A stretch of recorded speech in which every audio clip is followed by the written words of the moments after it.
Hello friends, welcome to EWS English with Sumit में आपका स्वागत है। चलिए आज देखते हैं हम क्या सीखने वाले हैं। ठीक है, तो आज भी हमारा जो टॉपिक है वो सिंपल पास्ट है, यानी पास्ट सिंपल या पास्ट इंडेफिनिट।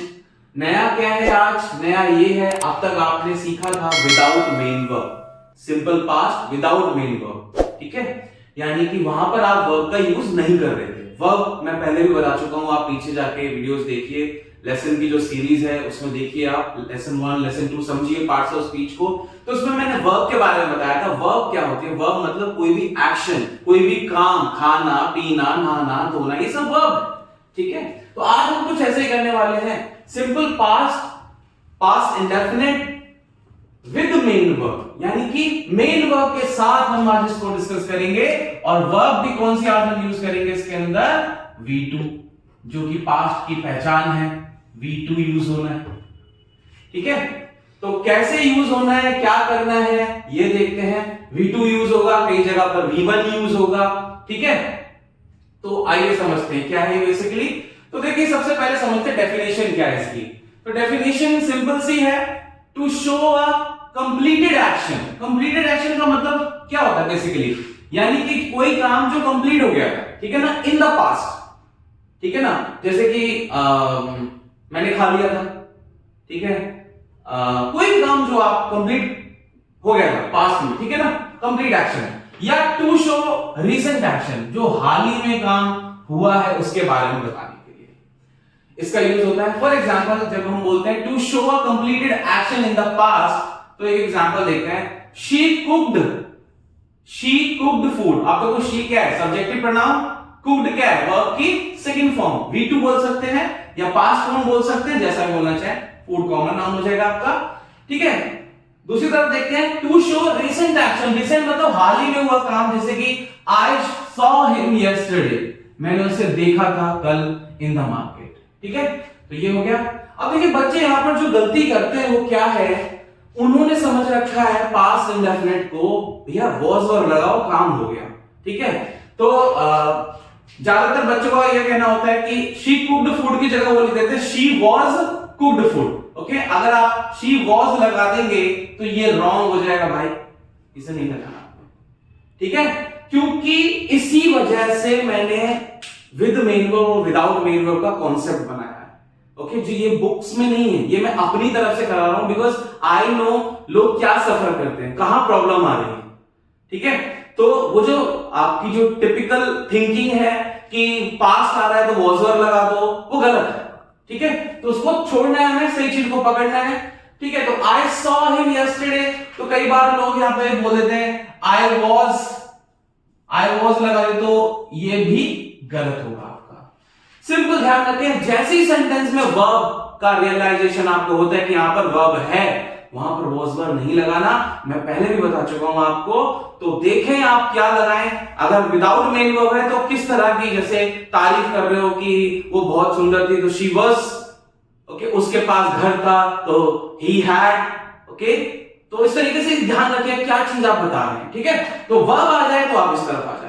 मैं पहले भी बता चुका हूं विदाउट मेन वर्ब, आप उसको प्रीवियस लेसन को जाके देखें इससे पहले, तब आपको ये ज्यादा समझ में आएगा। ठीक है, आगे बढ़ते हैं, मूविंग ऑन। तो हिंट वर्ड्स कुछ होते हैं पास्ट टेंस को पकड़ने के, जो लोग एग्जामिनेशन के लिए प्रिपेयर कर रहे हैं, गवर्नमेंट एग्जाम्स के लिए प्रिपेयर कर रहे हैं, कोई भी एग्जाम है, आपका IAS लेवल का भी एग्जाम है, इस तरह की चीजें आएंगी ही आएंगी एग्जाम्स में। तो ध्यान रखें, हिंट वर्ड्स पकड़े। जैसे लास्ट है तो हमेशा पास्ट है, ये मेरा मंत्र है, लास्ट है तो पास्ट है। ठीक है, अगो लगा है तो पास्ट टेंस लगेगा, यस्टरडे है तो पास्ट टेंस है, बिफोर है तो पास्ट टेंस है। इनके बाद, इन प्रेपोजिशन के बाद अगर किसी ईयर का नाम दिया हुआ है, जैसे 1990 हो गया या कोई भी ईयर है, तो उस टेंस में पास्ट टेंस ही होना चाहिए। मोस्टली ऐसा ही देखा जाता है। ठीक है ना, कुछ एक्सेप्शंस भी होते हैं, तो वो कभी डिस्कस करेंगे बाद में। तो अभी आप इसको समझे, एग्जांपल देखते हैं। सबसे पहला रूल मैंने बताया आपको, अफर्मेटिव, कोई भी टेंस 5 रूल से होकर गुजरता है। तो रूल्स बता रहा हूं मैं आपको सेंटेंसेस के फॉर्म में। तो वो क्या है आपका? सब्जेक्ट लगाना है, फिर लगाना है V2। क्या लगाना है? V2। तो भैया V2 आपको आना चाहिए। अब यहां पर भी एक चीज जो लोगों के दिमाग में है, लोग वर्ब फॉर्म्स को लेकर एक थिंकिंग लेके बैठे हुए हैं कि सिंपल ईडी लगा दो भैया। जैसे कि लुक है, तो लुक में वो लोग ईडी लगा देते हैं तो लुक्ड हो जाता है, हो गया, चलो मान लिया। अब कुछ लोग तो स्टूडेंट मेरे पास ऐसे हैं ईट में भी लगा देते हैं वो ईटेड, तो ये रॉन्ग है। ईट की सेकंड फॉर्म एट होती है। तो ये जो कॉन्सेप्ट है आपका कि ईडी लगाने से सारी वर्ब की फॉर्म्स को आप कन्वर्ट कर देंगे सेकंड फॉर्म में, थर्ड फॉर्म में, ये रॉन्ग है। कुछ फॉर्म्स ईडी लगाकर होती हैं और कुछ फॉर्म्स जो होती हैं वो बिना ईडी लगाए होती हैं। उनकी अपनी जो चेंजिंग्स होती है वो कैसे होती है, क्या होती है, मैं नेक्स्ट वीडियो में आपको जरूर बताऊंगा। उसके लिए कॉन्सेप्ट की कितनी वर्ब्स आप लर्न करें, क्या क्या कर सकते हैं आप वर्ब फॉर्म्स के साथ और क्यों आनी चाहिए आपको वर्ब फॉर्म्स, ठीक है ना, कैसे आप इनको याद कर सकते हैं, ठीक है। तो नेक्स्ट वीडियो में जरूर डिस्कस करेंगे इस टॉपिक को। और अभी के लिए हम समझेंगे कि V2 क्या है, ठीक है ना। तो सब्जेक्ट प्लस V2 यानी कि पास्ट फॉर्म जिसको मैंने बताया था पार्ट्स ऑफ स्पीच में, ठीक है। We went to meet him, हम उससे मिलने गए थे, ओके, लास्ट नाइट। मैंने पहले बताया कि लास्ट जैसे आएगा तो मैंने यहां पर सेकंड फॉर्म यहां लगा रखी है, सेंटेंस अफर्मेटिव था इसलिए सेकंड फॉर्म लगाया, ठीक है ना। She came here, वो यहाँ आई थी कब, इनके बाद देखो ईयर लिखा हो तो she came here 1990, तो वो यहाँ 1990 में आई थी, ठीक है। अब देखो कुछ लोगों का फंडा ये भी था कि कुछ लोग बोलते हैं था आ गया तो पास्ट टेंस है, था नहीं आया तो पास्ट टेंस नहीं है, ये भी एक चीज है, ठीक है ना। तो she came here in 1990, वो यहाँ 1990 में आई थी, तो आपको लग रहा है पास्ट टेंस है, ठीक है। We went to meet him last night, हम उससे लास्ट नाइट मिलने गए थे, आ गया पास्ट टेंस लग रहा है, ओके ना। सो अगर मैं ये बोलूं कि she saw me, उसने मुझे देखा, एंड said और कहा सो एंड सो, कुछ भी हो सकता है। अब देखो she saw me, उसने मुझे देखा, देखा पर जाकर सेंटेंस रुक गया तो भी ये पास्ट टेंस है, उसने मुझे देखा, यानी जो देखने का काम है वो तो ऑलरेडी आपका कंप्लीट हो गया है ना, ठीक है ना, और रिसेंटली फिनिश हुआ है कि अभी देखा, ओके। तो she saw me, उसने मुझे देखा, एंड said और कहा, क्या जो भी है, ठीक है ना।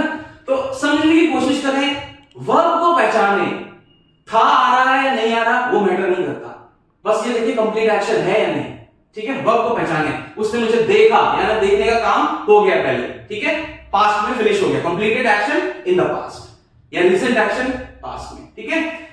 तो अब देखिए सब्जेक्ट के बाद नेगेटिव रूल की बात करें, डिडंट लगाना है। अब मैं जैसे पहले बता चुका हूं आपको कि डिडंट, डोंट और डजंट लगाने के बाद कभी भी वर्ब की कोई और फॉर्म नहीं, सिर्फ फर्स्ट फॉर्म लगाएं, तो वही चीज यहां पर है। तो subject plus didn't plus V1 plus object. For example, sorry I didn't see you, sorry माफ करना मैंने आपको देखा नहीं। अब देखा नहीं तो यहां पर था नहीं आ रहा, तो भाई आप सोच लो कि ये पास्ट टेंस तो है ही नहीं, था आना जरूरी नहीं है भाई, यानी वो देखने का काम हो गया था ऑलरेडी, इसलिए उसने बोला sorry I didn't see you, ठीक है ना। तो ये चीज समझने की कोशिश करें, मैंने आपको देखा नहीं, देखा नहीं था, आए ना आए फर्क नहीं पड़ता, sorry I didn't see you, okay. देखें एक्शन रिसेंटली जस्ट हुआ है। They didn't invite us, उन्होंने हमें इनवाइट नहीं किया, किया पे रुक गया सेंटेंस, उन्होंने हमें इनवाइट ही नहीं किया। अब किया था जरूरी नहीं मैं उसके पीछे पढ़ता हूं, किया था लगाऊं उसके अंदर, था नहीं घुसाना आपको उसके अंदर, ठीक है ना। इनवाइट नहीं किया, बस रिसेंट एक्शन है या पास्ट कंप्लीट एक्शन है, हो गया, बस इनविटेशन का काम हो गया, दैट्स इट। बात करते हैं इंटरोगेटिव सेंटेंस की, तो उसके अंदर डिड आएगा पहले, फिर सब्जेक्ट, फिर V1 लगाना है, पहले बता चुका हूं, डिड के बाद V1 ही यूज करें plus object. For example, did you miss मी, क्या तुमने मुझे मिस किया या किया था, बात एक ही है, ओके। मिस करने का काम हो गया ना, दैट्स व्हाट इट इज, ये इंपॉर्टेंट है हमारे लिए। तो डिड यू मिस मी, क्या आपने मुझे मिस किया। अगर आंसर हां में है तो क्या बोलेंगे, यस आई मिस्ड यू। ध्यान रखिए गाइस, जब आंसर दे रहे हो उसका ध्यान जरूर रखें, एग्जाम्स में ये चीजें बहुत मैटर करती हैं, ठीक है ना।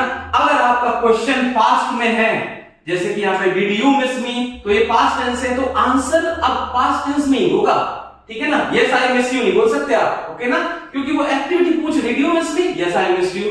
अगर आंसर नो में है, no I didn't miss you, नहीं किया, ठीक है। आगे बढ़ते हैं इंटरोगेटिव नेगेटिव की तरफ। तो डिड लगाएंगे, सब्जेक्ट लगाया, V1 लगाया और ऑब्जेक्ट लगाया। For example, did you come in class yesterday, क्या तुम कल क्लास में नहीं आए थे, ठीक है, नहीं आए थे, था आ गया, कोई बात नहीं, अच्छी बात है, ओके। और यस अगर आप यस में आंसर दें, यस अगर आप इस स्टेटमेंट से एग्री करें तो yes I didn't come in class yesterday, मैं नहीं आया था कल क्लास में। और अगर आप एग्री नहीं कर रहे हैं तो नो आई केम, ये देखो किस तरीके से सेकंड फॉर्म का यूज हुआ है, no I came in class yesterday. अब जबरदस्ती इसके अंदर वॉज वर्ब मत लगा देना प्लीज, ठीक है ना। वर्ब है तो वॉज वर्ब का कोई काम नहीं है पास्ट सिंपल के अंदर, ठीक है, या सिंपल पास्ट के अंदर या पास्ट इंडेफिनिट, इसीलिए अलग से बता रहा हूं विद मेन का कॉन्सेप्ट, ठीक है। अब WH फैमिली को देखते हैं। WH फैमिली प्लस डिड लगाया, सब्जेक्ट लगाओ, V1 लगाओ और ऑब्जेक्ट लगाओ, क्वेश्चन मार्क लगाओ, ठीक है। अब देखिए एग्जाम में कैसे आता है question, what did you do yesterday, आपने कल क्या किया, ठीक है। ध्यान रखना गाइस, अगर WH फैमिली के बाद हेल्पिंग वर्ब डिड लगी हुई है तो वो पास्ट टेंस ही है, ठीक है ना। आंसर हमेशा पास्ट टेंस में लेना होगा। जैसे what did you do yesterday, तो I went to okay school, क्या किया आपने, मैं स्कूल गया था, तो आंसर पास्ट में ही दिया मैं, ठीक है। अब कुछ लोग ऐसे भी लिख देते हैं और मैं बता रहा हूं जैसे कि व्हाट यू डिड यस्टरडे, तो गाइस ये बोलते हुए तो सही लग रहा है क्योंकि वहां पर समझ में आ रहा है कि आप क्वेश्चन पूछ रहे हैं, लेकिन अगर आप ये लिख आए कहीं पर एग्जाम में तो चांसेस है आपके 90% की ये कट जाएगा अगर टीचर ने ध्यान दिया तो, ओके ना। क्योंकि रूल ये कहता है WH फैमिली के बाद अगर आप क्वेश्चन पूछ रहे हैं तो हेल्पिंग वर्ब का आना बहुत जरूरी है, जो कि यहां नहीं है। मतलब तो आपने कर दिया कंप्लीट, लेकिन उसका सेंटेंस का जो फॉर्मेशन है वो सही नहीं है, तो इसलिए यहां पर आपका ये आंसर गलत हो जाएगा। स्पोकन के लिए ठीक है, what you did yesterday, okay. उसी तरह देखें, where did he go last year, okay ना, वो लास्ट ईयर कहां गया था, ठीक है ना। डिड लगाया हुआ है मैंने, बिल्कुल सही है। अब यहां आंसर मैं दे सकता हूं कि ही वेंट टू स्विट्जरलैंड, कुछ भी पास्ट में लेना होगा, ये नहीं कि he goes to, wrong sentence हो जाएगा, ठीक है। ध्यान रखिए टेंस कौन सा है, जिस टेंस में क्वेश्चन पूछा गया है उसी में आंसर दें, आपका कन्वर्सेशन ओवर हो जाएगा, स्टडी पूरी हो जाएगी, ठीक है। और देखते हैं कुछ लोग ऐसे पूछ सकते हैं कि where he went last year, कि वो लास्ट ईयर कहां गया था। स्पोकन के लिए ठीक है, लेकिन रिटर्न में आपका ये गलत हो जाएगा क्योंकि यहां पर डिड आपका मिसिंग है, ठीक है गाइस। तो इस चीज को समझना है आपने, V2 का कॉन्सेप्ट समझाया मैंने आपको और बताया किस तरीके से वर्ब्स क्या होती हैं, ईडी लगाकर कैसे फॉर्म होती हैं, लेकिन हम इसके ऊपर आगे भी डिस्कस करेंगे, ठीक है। और आप इसको देखिए, समझिए, इस तरह के वीडियोस में और लेकर आता रहूंगा आपके लिए। तब तक के लिए देखते रहिए, सब्सक्राइब कीजिए चैनल को। सी यू।